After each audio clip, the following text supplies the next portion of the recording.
Olá, queridos amigos do segundo Vir a Ser. É uma grande alegria poder compartilhar com vocês um pouco desse estudo sobre a obra O Consolador. Me foi solicitado para fazermos a relação do tríplice aspecto do subitem 2 de cada capítulo. Então, só relembrando, nós estamos estudando o livro O Consolador, dividido em 3 grandes capítulos: ciência, filosofia e religião, e cada capítulo desse tem 5 subitens.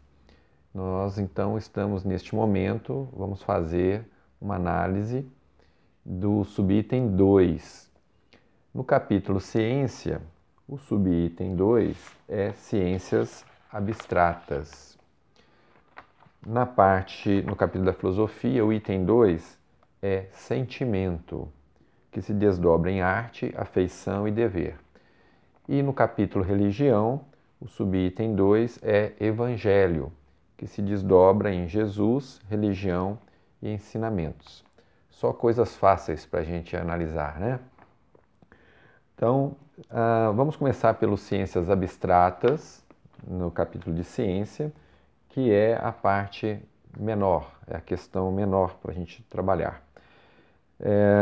É a questão de número 69, onde é perguntado para Emmanuel se nos quadros dos valores espirituais, qual que seria a posição das ciências abstratas, como a matemática, a estatística e a lógica. Lembrando que as ciências abstratas é aquela área da ciência que não trabalha com fatos reais, não tem nada palpável para você poder avaliar, examinar, como é no caso de outras áreas da ciência. Então, quando nós estamos falando de matemática, nós estamos falando de números. Quando nós estamos falando de lógica, nós estamos entrando numa área que é uma busca da verdade, do raciocínio, no sentido de pegarmos fatos, elementos e tentarmos, a partir desses fatos, desses elementos ou de premissas, chegarmos a conclusões, tentarmos, através de observações também, quando possível, chegarmos a conclusões. Isso é a lógica. E as ciências abstratas, então, ela não tem nada de palpável, mas ela nos auxilia a buscarmos soluções neste mundo onde não é possível fazer experimentações que outras áreas da ciência permitem.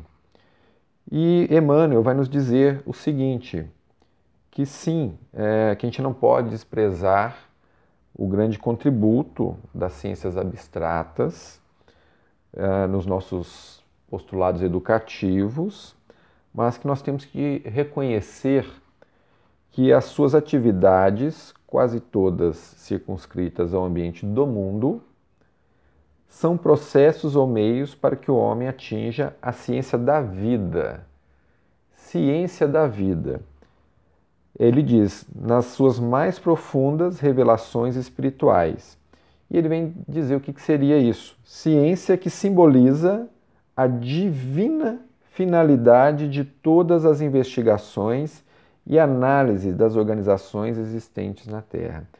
Então, uma ciência divina, ela iria analisar a finalidade, iria investigar todas as organizações existentes na Terra, contribuindo para esse processo de revelações espirituais. Essa seria uma ciência da vida. Então, ele está dizendo que as ciências abstratas irão nos auxiliar a buscar essa ciência divina, essa ciência da vida. É importante lembrar que muitas teorias, muitos teoremas foram feitos através das ciências abstratas, como a própria teoria da relatividade, e muitos anos depois, ou décadas depois, é que foram comprovados, a partir do momento que a nossa ciência evoluiu, é que foi possível comprovar aquelas equações, aquilo que havia sido intuído através da matemática. Então, no mundo de hoje, nós temos isso acontecendo, né? Partículas que existem estudos a respeito da existência delas e que estão, nesse momento, sendo trabalhadas a sua comprovação. Acreditamos que em breve o mundo espiritual também poderá ser comprovado. Existem já várias possibilidades de equações, de dimensões, que comprovam a existência de outras dimensões, de outros mundos, mas que os nossos sensores não permitem ainda na matéria fazermos a comprovação. Mas os postulados, através das ciências abstratas, já existem e são palpáveis, né? São válidos, nos perdoe. E o que fica para reflexão sobre este item das ciências abstratas seria o seguinte, que tem coisas que nossos sentidos não podem perceber, como espíritos encarnados, e que a matemática e essas ciências abstratas podem nos auxiliar a concluir e a intuir sem a experiência real. Vamos analisar agora o item 2 do capítulo Filosofia, que é o sentimento, que se desdobra em arte, afeição e dever. Este capítulo já foi bem explorado pelos nossos colegas. E qual que é a relação que tem este capítulo da arte, né, da ciência, do sentimento, com o primeiro capítulo, que é a ciência abstrata? Emmanuel começa com o assunto arte, na questão 161, perguntando o que é arte. Que a arte pura, ele responde que é a mais elevada contemplação espiritual por parte das criaturas. A arte pura. É possível que no nosso plano a gente ainda não conheça essa arte pura. Mas se nós pudéssemos ter contato com essa arte pura, ela nos levaria a um potencial espiritual dos mais elevados. Ela significa a mais profunda exteriorização do ideal, a divina manifestação deste mais além, que polariza as esperanças da alma. Então essa arte pura é capaz de nos fazer transcender, indo ao encontro de sensações, de elementos que nos dão uma condição de perceber a presença, a manifestação divina.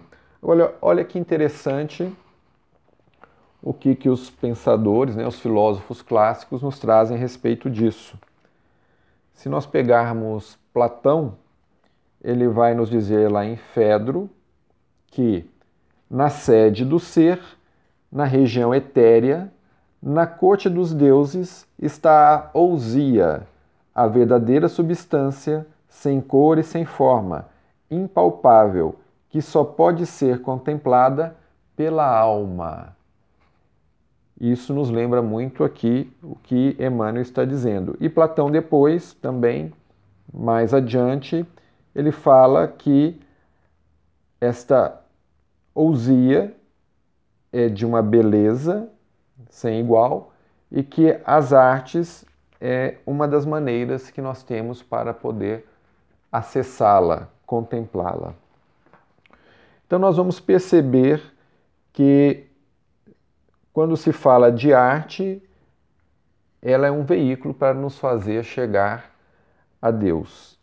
E vamos também perceber que a relação entre ela e a ciência abstrata é de que enquanto a ciência abstrata ela trabalha elementos que depois poderão nos levar a conclusões e a manifestações físicas, sendo possível comprovações no futuro, quando as outras ciências avançam, nós vamos perceber que o belo, que as artes, que esse intermediário entre o belo e os homens, ela também pega algo que é impalpável, que é abstrato, e tenta trazer para o material. Então aí nós já vamos perceber uma relação interessante, que as duas áreas trabalham algo que é buscar aquilo que é abstrato, que isso é possível perceber não com sentidos que nós temos, físicos, mas com a alma, e trazer isso para um mundo palpável. Já fica aí a primeira relação.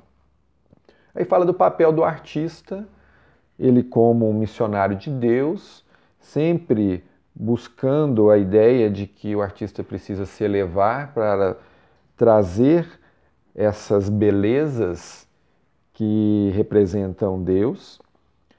Aí tem várias questões tratando disso, sobre o gênio, o psiquismo dos artistas que triunfaram e aqueles que quedaram, se nós todos vamos precisar passar por esses valores.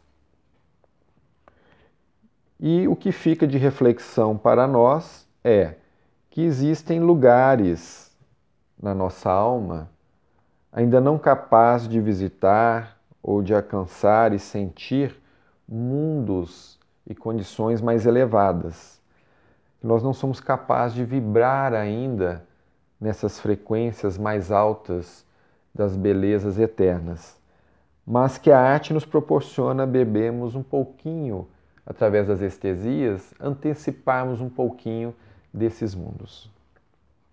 E por último, nós temos a parte da religião, que vem nos trazer, é dividido nos subitens, né? Evangelho, que vai ser dividido em Jesus, religião e ensinamentos. Nessa parte, nós temos várias questões, começando perguntando sobre o Velho Testamento, depois perguntando sobre questões da vivência de Jesus com os discípulos, como interpretar Anticristo. E eu vou destacar aqui aquilo que nos chamou mais atenção, que está dentro do subitem religião, onde é perguntado na questão 292, em que sentido deveremos tomar o conceito de religiões. E aí Emmanuel responde que religiões para todos os homens deveria compreender-se como sentimento divino, que clarifica o caminho das almas e que cada espírito aprenderá na pauta do seu nível evolutivo. Então a gente já começa a fazer uma conexão com os dois outros itens. Sentimento. Emmanuel não vai trazer aqui religião dentro de um aspecto de dogmatismos, mas vai trazer algo a ser sentido, percebido, aquele além que nos leva em contato com Deus, que nos faz sentir o contato da divindade. Mais uma vez, nós estamos trabalhando sentimento, a ideia de coisas abstratas. Então, se tivéssemos chegar a alguma conclusão sobre a relação dos três capítulos, é que nós estamos o tempo todo aqui trabalhando com algo impalpável, tentando fazer-nos perceber no nosso mundo material esse algo que a gente ainda não é capaz de perceber, seja através das ciências abstratas, seja através da arte, através das belezas, despertando em nós esse sentimento do que seria a harmonia universal. E aí também existe uma relação, a matemática também busca essa harmonia, e a religião também nos dando essa condição de tocar os nossos sentimentos, iluminar nossas mentes e corações, para que possamos perceber coisas, elementos superiores. E aí é desdobrado em várias questões sobre as diversas religiões que já existiam antes do cristianismo, as reformas religiosas,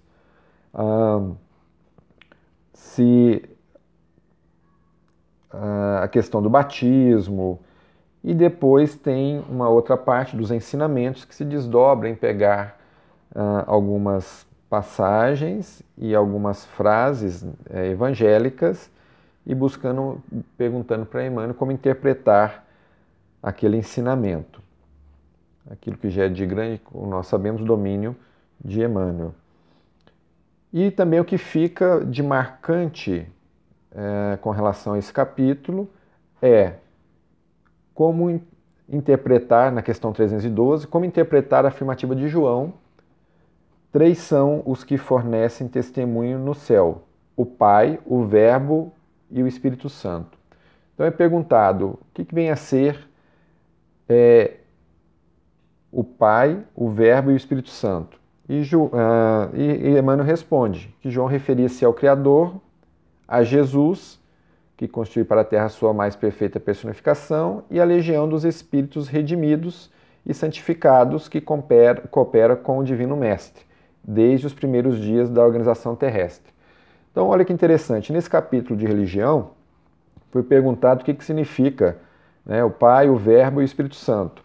E a resposta é o Criador, Jesus, e essa comunidade, essa legião de espíritos redimidos, né, que já alcançaram o seu crescimento evolutivo, que cooperam com o Divino Mestre.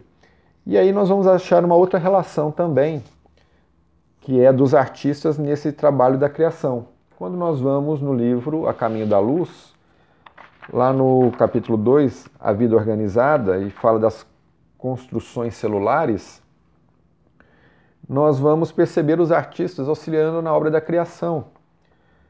E aí é dito assim, que sob a orientação misericordiosa e sábia do Cristo, laboravam na terra numerosas assembleias de operários espirituais. Como a engenharia moderna, que constrói um edifício prevendo os menores requisitos de sua finalidade, os artistas da espiritualidade edificavam o mundo das células, iniciando nos dias primevos a construção das formas organizadas e inteligentes dos séculos por vindouros. Olha que interessante, Jesus não chamou engenheiros para auxiliar na construção do mundo, chamou artistas. Isso já nos deixa muitas margens para reflexões. E olha que interessante, o ideal da beleza foi a sua preocupação dos primeiros momentos no que se referia às edificações celulares das origens.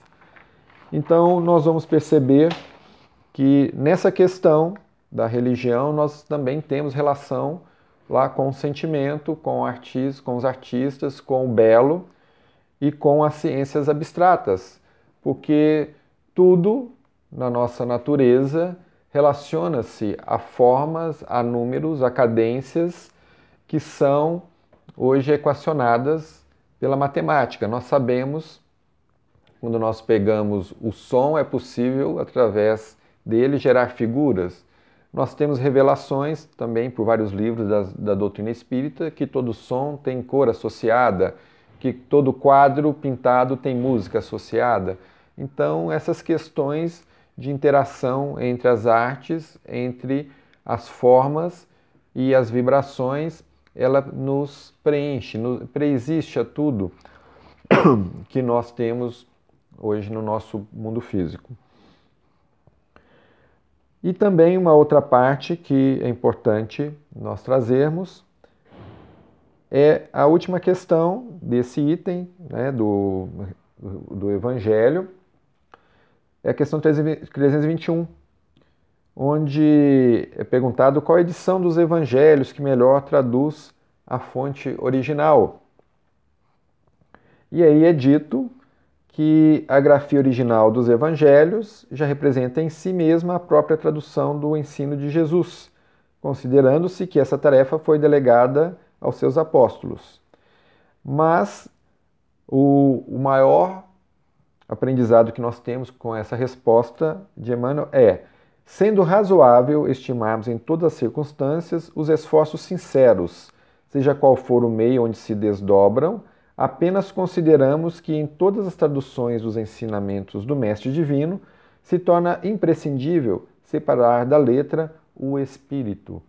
E aí então fica para nós, que gostamos de estudar o Evangelho, que o que importa é tentar extrair do espírito da letra, é retirarmos aquele conceito moral e espiritual que nos levará a ascensões maiores. E concluímos que nessas três áreas, que é as ciências abstratas, a filosofia, a religião, nós temos então nessas três áreas uma abstração que é solicitado ao nosso espírito fazer essa abstração para tentarmos no nosso mundo prático, cotidiano, enxergarmos além dos nossos horizontes de entendimento, que a matemática e a lógica nos auxilia com isso, que os sentimentos, através da arte, poderão ser depurados. Ainda dentro do sentimento, eu não citei, mas ainda tem afeição e dever, que invoca nossas responsabilidades perante aos nossos sentimentos. E, por último, o Evangelho, onde Jesus, religião e seus ensinamentos, é essa luz que faz clarear as nossas mentes, os nossos corações. Gostaria de finalizar dizendo, já que nós estamos falando do Consolador, dizer uma frase que Emmanuel nos traz no livro Roteiro, no capítulo Missão do Espiritismo. Porque se nós estamos o Consolador, estamos estudando o Consolador, isso tem um motivo. E qual que seria a missão do Espiritismo? E aí Emmanuel nos traz que a missão do Espiritismo, tanto quanto o ministério do cristianismo, não será destruir as escolas da fé até agora existentes. Mas o Espiritismo é, acima de tudo, o processo libertador das consciências, a fim de que a visão do homem alcance horizontes mais altos. E essa visão do homem, logicamente, ela se dá através dessas ciências, dos nossos aspectos filosóficos e desse aspecto religioso. Então fica aqui, meus irmãos, as nossas ponderações, as nossas reflexões, para que possamos trazer do abstrato para o nosso mundo de realidade atual elementos que possam sempre nos fazer ascender, seja através das ciências, da arte ou do nosso entendimento religioso. Muita paz a todos.